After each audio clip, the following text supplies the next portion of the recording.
Pada tanggal 29 Oktober 2023, Republik Turki merayakan 100 tahun sejak pendiriannya, setelah runtuhnya Kekaisaran Ottoman.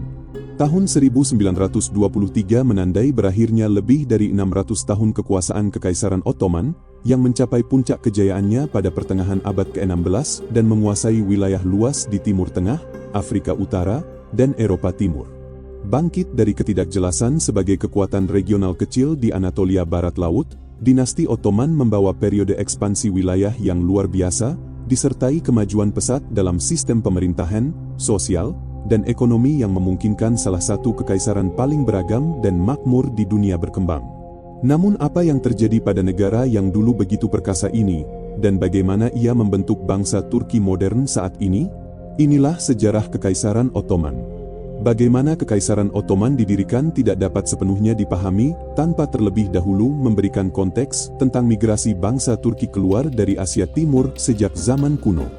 Bangsa Turki, yang awalnya merupakan bangsa Asia, secara bertahap bermigrasi dari Asia Timur Laut dan bergerak ke barat melintasi stepa Eurasia yang luas.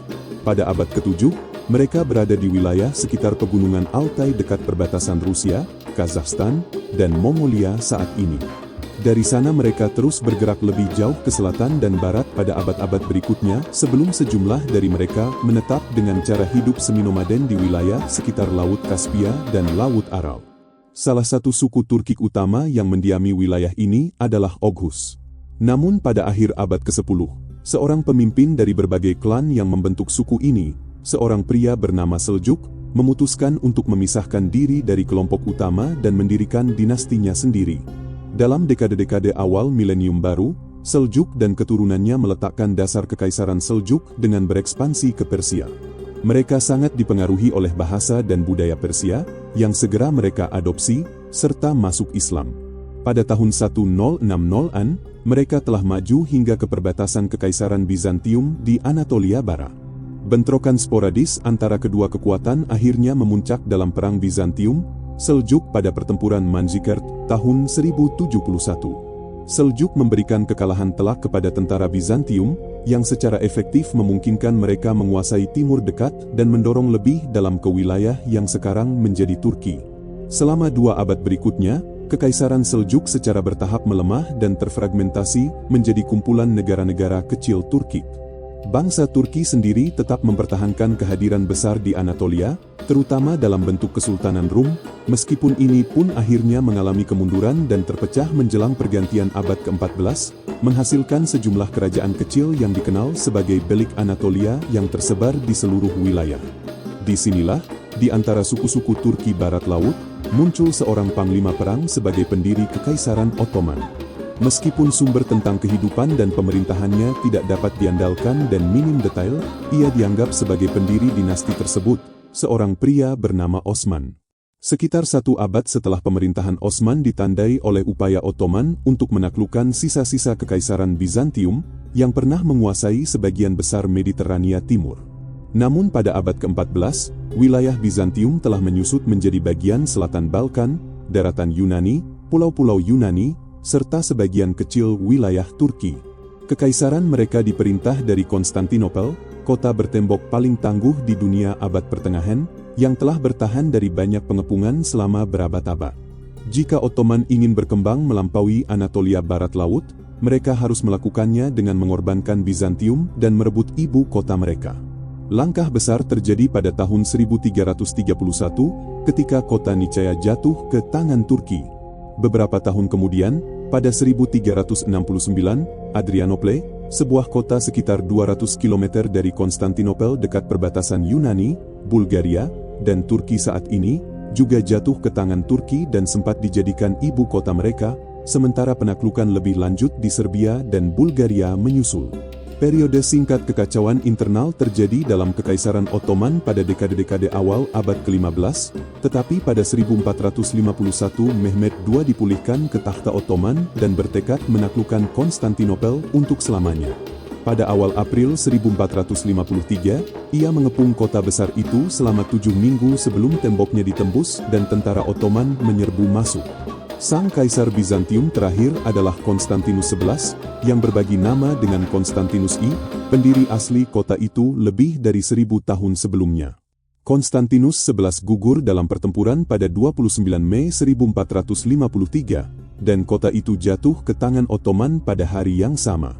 Konstantinopel kemudian menjadi ibu kota Kekaisaran Ottoman yang sedang berkembang. Sebagai pernyataan penaklukan Ottoman atas kota itu, Katedral Hagia Sophia, yang dibangun oleh Kaisar Justinian lebih dari 900 tahun sebelumnya, dikonsekrasikan kembali sebagai masjid, dengan 4 menara ditambahkan di setiap sudut kompleks tak lama kemudian. Penaklukan Kekaisaran Bizantium dan jatuhnya Konstantinopel hanyalah awal kebangkitan Ottoman. Dalam 1 abad berikutnya, bangsa Turki melancarkan ekspansi dan penaklukan di Mediterania Timur, Timur Tengah, Afrika Utara, Balkan, dan Laut Hitam. Pada awal 1460-an, Mehmed II dengan cepat menaklukkan Morea di Yunani, Kekaisaran Trebizond di Turki Utara, dan kemudian Bosnia di Balkan. Saat ia wafat pada 1481, ia telah memperluas wilayah ke Turki Selatan dan Timur, menaklukkan Albania, serta mengirim ekspedisi ke semenanjung Crimea yang membangun kehadiran Ottoman di pantai utara Laut Hitam.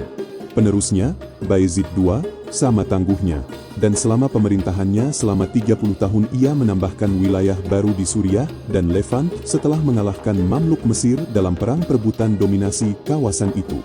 Ia juga mengonsolidasikan kendali Ottoman atas Laut Aegea setelah bertempur melawan Republik Venesia antara 1499 dan 1503. Penerusnya, Selim I, juga patut dicatat meskipun hanya memerintah 8 tahun antara 1512 dan 1520, namun berhasil menaklukkan hampir seluruh Afrika Utara pada 1517.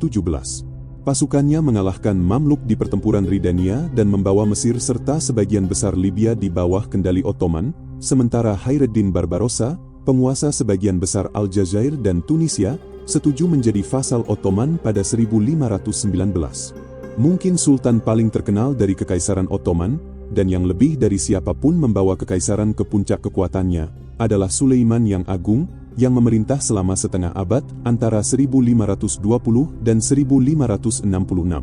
Masa pemerintahannya menyaksikan Ottoman muncul sebagai salah satu kekuatan global terdepan.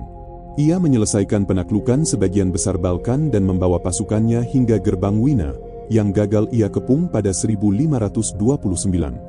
Ia juga merebut Pulau Rhodes dari Ksatria Santo Yohanes pada 1522, merebut Tripoli di Afrika Utara pada 1551, serta memperluas kekuasaan ke Jazirah Arab dan Irak. Pada akhir pemerintahannya, wilayah Ottoman membentang dari Hungaria dan pantai utara Laut Hitam ke selatan menuju Mesir dan Oman, serta dari Aljazair di barat hingga pantai Laut Kaspia di timur. Sebagian besar keberhasilan ekspansi Ottoman disebabkan oleh kemahiran militernya yang menggabungkan infanteri, kavaleri, dan artileri terlatih dalam keseimbangan yang tak tertandingi pada masa kejayaannya.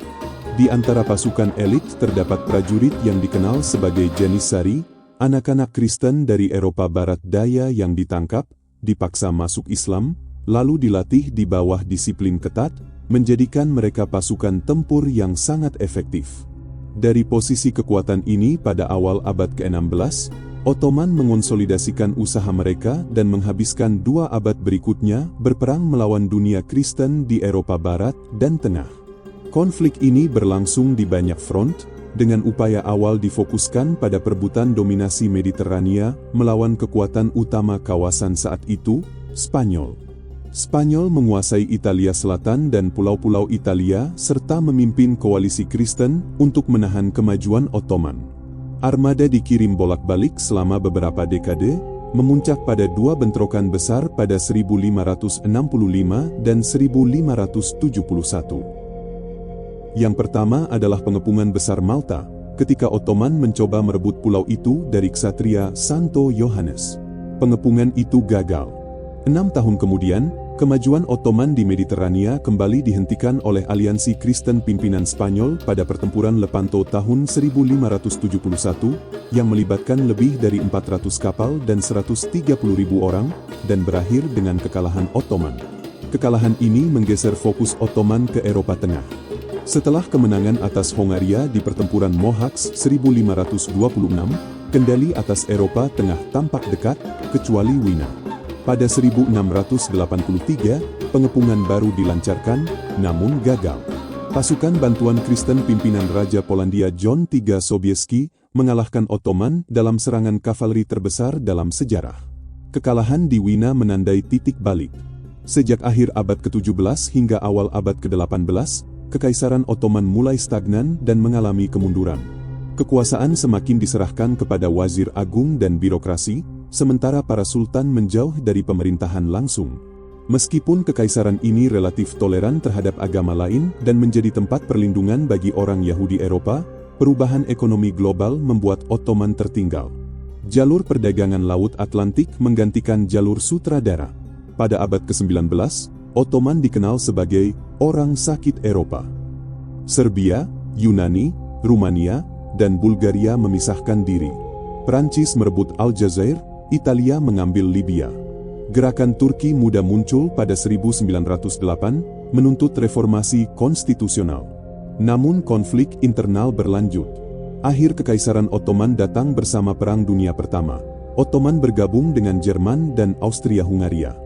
Mereka menang di Gallipoli, tetapi kehilangan wilayah Timur Tengah akibat pemberontakan Arab 1916-1918 yang dipimpin T. Lawrence. Mulai 1915, pemerintah melakukan genosida terhadap bangsa Armenia, menewaskan sekitar 1,5 juta orang. Pada 1918, kekaisaran runtuh. Sekutu menduduki Turki. Inggris dan Prancis membagi Timur Tengah. Yunani dan Italia menuntut wilayah Anatolia. Hal ini memicu perang kemerdekaan Turki pada 1919 yang dipimpin Mustafa Kemal Atatürk. Setelah pertempuran sengit, nasionalis Turki menang.